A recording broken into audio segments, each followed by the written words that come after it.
Journée de la liberté de presse au Sénégal. Le pays a fait un bond en avant dans le classement annuel de Reporters sans frontières. Regard sur l'état de la liberté d'expression à suivre dans cette édition. En Égypte, le syndicat des journalistes a dénoncé un recul de la liberté de la presse dans le pays. Il accuse le pouvoir d'être en guerre contre le journalisme.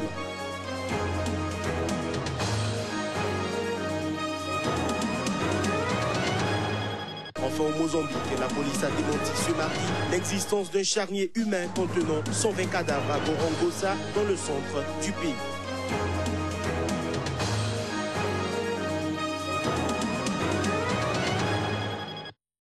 Nouvelle session de l'information sur SICA. Bienvenue, bonjour à toutes et à tous. La journée mondiale de la liberté de la presse a été célébrée ce mardi. Cette date est l'occasion pour le monde entier de jeter un regard sur l'état de la liberté d'expression dans les différents coins du monde. Au Sénégal, bien que le pays ait fait un bond en avant dans le classement annuel de Reporters sans frontières ces dernières années, il a pourtant vu ses notes de liberté d'expression diminuer. Reportage, Cher Berthe. Le point annuel à l'actif des Reporters sans frontières, qui informe sur l'état de la liberté de la presse dans le monde, est peu réjouissant cette année pour le Sénégal, qui réalise un bond en avant de 6 places et se pointe désormais à la 65e place sur 180 pays. Dans le pays, ces dernières années ont montré un recul net en matière de liberté de la presse, faisant dire Reporters sans frontières en 2010 dans son rapport que le Sénégal est passé des statuts de bon élève à celui de mauvais élève. Oui, ça fait mal. Hein. Auparavant, le Sénégal était montré en exemple. Aujourd'hui, il y a un recul. Ce n'est pas une fatalité. Il faut juste voir où se trouvent les problèmes et essayer de les résoudre. Occupant la 62e place au rang du classement annuel des Reporters sans frontières en 2013, le Sénégal est arrivé 71e en 2015. Une situation qui s'explique par la convocation et l'intimidation de plusieurs médias par les régimes en place. Pour ces journalistes, il est nécessaire de continuer la lutte pour la liberté de la presse. La liberté de la presse n'est pas un acquis. Ça doit faire l'objet d'une bataille continue, simplement parce que la presse est un jeu de pouvoir et un jeu de puissance qui se fait autour de ce métier et que donc il faudra chaque fois gagner des batailles, mais également être très très vigilant pour ne pas perdre les statuts de liberté qu'on a. Dans son classement cette année, Reporters sans frontières a soutenu que l'évolution générale de la liberté de la presse dans le monde témoigne d'un climat de peur généralisé et de tensions qui s'est ajouté à une entreprise des États et des intérêts privés de plus en plus grandes sur les rédactions. Au Bénin, l'Observatoire pour la déontologie et l'éthique dans les médias a célébré de façon particulière la Journée mondiale de liberté de la presse. Il a distingué 23 organes et professionnels de médias qui ont fait montre d'un professionnalisme durant les dernières élections organisées au Bénin. Pour l'Observatoire, ceci constitue un baromètre essentiel du respect du code. Retour en images sur la cérémonie à travers ce compte-rendu. Ces 23 trophées iront aux professionnels et organes de presse à la fin de la cérémonie. Ils ont été formés puis suivis durant les législatives de mars 2015 et la présidentielle de 2016 avec un résultat satisfaisant. Nous avions pris le temps de suivre les journalistes et leurs organes et le présent résultat, s'il n'est pas parfait, dénote tout de même de ce que nous pouvons garder espoir et savoir que les organes de presse, les médias béninois ont réellement fait un gros effort de respect de la déontologie en matière de presse au cours de ces échéances. Pour les lauréats, c'est un défi qui est lancé aussi bien aux organes qu'aux professionnels distingués. Ce défi sera relevé et certains y voient au-delà. Aujourd'hui, nous avons une lourde mission. Parce que si vous méritez quelque chose au lendemain, on ne peut pas être relégué au second rang. Il faut qu'on le mérite et les prochaines fois, qu'on soit aussi parmi les lauréats. Et par rapport aux autres collègues directeurs des autres radios, je leur demande de se mettre au pas, l'engagement pour qu'à la prochaine rencontre, qu'on soit plus nombreux au lieu que je sois seul, que les 5 radios qui sont dans les départements du Mono et du Koufou soient représentés pour avoir ce trophée. Pour autant, tout n'a pas été rose. La haute autorité de l'audiovisuel et de la communication a souligné des ratés qui méritent réflexion. Ceci n'aura tout de même rien enlevé à cette fête de 3 mai à la Maison des médias du Bénin. On reste au Bénin. Plusieurs manifestations ont marqué la journée du 3 mai, dont entre autres un atelier de réflexion autour du thème « Les entreprises de presse face aux nouveaux enjeux du numérique ». L'initiative est du CNPA, le Conseil national du patronat de la presse et de l'audiovisuel, en collaboration avec l'OIF, l'Organisation internationale de la francophonie. Plus de précisions avec le secrétaire général du CNPA Bénin et le directeur adjoint de la francophonie économique et numérique, représentant la secrétaire générale de la francophonie. Gérard Agoyon et Eric Adja interviennent sur des propos recueillis par Joël Yetondi et Floris Dossa. Le CNPA se réjouit de la tenue de cet atelier qui va permettre aux responsables d'organes de presse d'appréhender les nombreux défis qui se posent désormais aux entreprises de presse avec les enjeux du numérique. Et pour appréhender ces défis, il n'y a pas meilleure structure que la direction de l'Organisation internationale de la francophonie, notamment la direction chargée du numérique. Et c'est pour cela que nous nous réjouissons de la tenue de cet atelier et espérons qu'au terme de cette journée, que les participants sortiront aguerris. Pendant cette journée, nous pourrons apprendre des uns et des autres. Nous pourrons voir ce qui se fait déjà dans le domaine de la cartographie numérique et qui pourrait alimenter ce qu'on appelle le journalisme des données.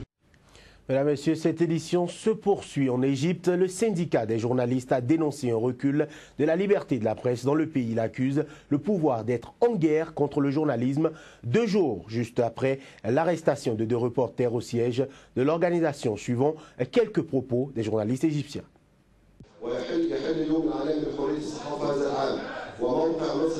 Nous marquons cette année la journée mondiale de la liberté de la presse, alors que l'Égypte est en recul dans tous les classements internationaux. Au lieu de voir le gouvernement prendre des mesures concrètes pour sortir de cette situation, nous avons été surpris de constater une escalade de la guerre contre le journalisme et les journalistes.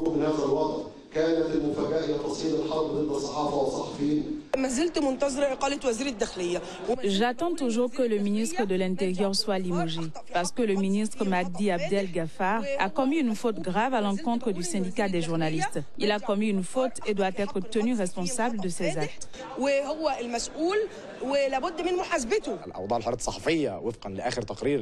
La situation de la liberté de la presse, selon le dernier rapport du comité du syndicat, nous a rappelé des souvenirs des époques antérieures. On ne pouvait pas imaginer cette situation après 2 révolutions et 5 ans après la révolution du 25 janvier 2013.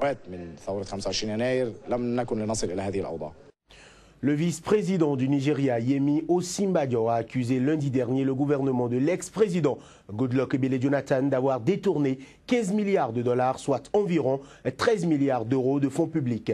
Ce détournement a été opéré à travers des contrats d'armement frauduleux et d'équipements de sécurité, selon le vice-président nigérian. Les détails. La somme détournée est colossale. Elle représente plus de la moitié des réserves en devises étrangères du pays. Les 13 milliards de dollars se sont évaporés à cause de pratiques frauduleuses et corrompues dans des dépenses consacrées à des équipements de sécurité. Selon un communiqué publié par le vice-président du Nigeria, Yemi Osinbajo a tenu ses propos lors d'un discours prononcé ce lundi à l'université d'Ibadan, dans le sud-ouest du Nigeria. Élu en mai dernier, le président Muhammadu Buhari avait promis de mener une lutte acharnée contre la corruption endémique qui gangrène la première puissance économique de l'Afrique. Joignant l'acte à la parole quelques mois plus tard, il a fait annoncer par son ministre de l'Information en janvier dernier que 55 personnes seulement avaient détourné pas moins de 6,7 milliards de dollars de fonds publics entre 2006 et 2013 au Nigeria. De nombreux membres de l'ancienne administration ont été arrêtés et sont dans l'attente d'être jugés, dont Sambo Dazuki, qui occupe occupait le poste stratégique de conseiller à la sécurité nationale de l'ex-président Goodluck Jonathan. Sambo Dasuki est au centre d'un vaste scandale de détournement de fonds initialement destiné aux forces armées pour lutter contre le groupe islamiste Boko Haram et qui aurait servi au Parti démocratique populaire, le PDP, la formation de M. Jonathan pour financer sa campagne de réélection. L'ancien chef d'état-major des armées, Alex Badé, est également poursuivi pour avoir détourné 19,8 millions de dollars destinés à la rémunération de personnel militaire à des fins personnelles. Enfin, le président Buhari a promis de retrouver les sommes astronomiques dérobées par la classe dirigeante depuis des décennies dans son pays. Le 11 mai prochain, l'élection présidentielle sera réorganisée dans 13 localités aux Comores. La nouvelle a été annoncée à travers un décret présidentiel signé lundi et fait suite aux irrégularités notées lors du second tour du scrutin le 10 avril dernier, ce qui pourrait changer les résultats provisoires de cette élection. 13 localités de l'île d'Anjouan sont concernées par le scrutin partiel du 11 mai aux Comores. Un scrutin dont l'organisation a été décidée par la Cour constitutionnelle à la suite des graves actes de violence qui ont entaché le bon déroulement de l'élection du 10 avril, empêchant ainsi 6 305 électeurs d'exprimer leur vote. Le scrutin partiel du 11 mai, une journée décrétée chômée et payée sur l'île d'Anjouan, pourrait mathématiquement modifier les résultats provisoires de la présidentielle, résultat qui donne le colonel Azali Assoumani en tête avec 40,98% des suffrages, suivi de Mohamed Ali Soualihi, crédité de 39,87% des voix, et du gouverneur de l'île de la Grande Comore, Mouini Baraka, qui totalise 19,15% des suffrages. Tous les trois ont jusqu'au 9 mai prochain, date de la fin de la campagne électorale, pour allier à leur cause les électeurs des 13 localités retenues. Le vainqueur de l'élection présidentielle sera investi le 26 mai. Je l'annonçais en titre au Mozambique. La police a démenti ce mardi l'existence d'un charnier humain contenant 120 cadavres à Gorongosa, dans le centre du pays, découvert par des fermiers puis rapporté par des médias locaux. Samedi, 2 correspondants locaux de l'agence portugaise Lusa et de la radio allemande Deutsche Welle Africa se sont rendus sur place, mais n'ont pu accéder à la zone indiquée compte tenu d'une forte présence militaire. Ils ont cependant rapporté des images macabres d'au moins 15 cadavres de villageois, parfois en état de décomposition avancée, éparpillés dans les alentours. Toutes informations que réfute le porte-parole de la police, que je vous invite à suivre. Nous avons créé une commission de travail qui s'est rendue dans la zone indiquée. Nous n'avons trouvé aucune preuve. Nous n'avons pas localisé la prétendue fosse commune dont l'existence a été avancée. Nous n'avons pas pu localiser, identifier et parler avec les fermiers supposés qui auraient pu nous montrer le lieu ou nous donner des explications.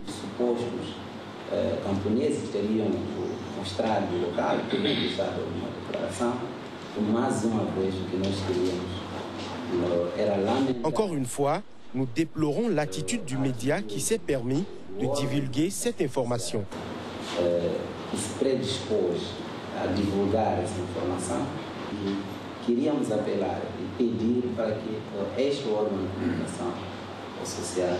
Nous appelons ce média à collaborer avec la police pour l'identification du lieu et des personnes avec lesquelles il a été en contact et qui lui ont confié et affirmé catégoriquement qu'il y avait des cadavres dans le lieu auquel ils ont fait référence.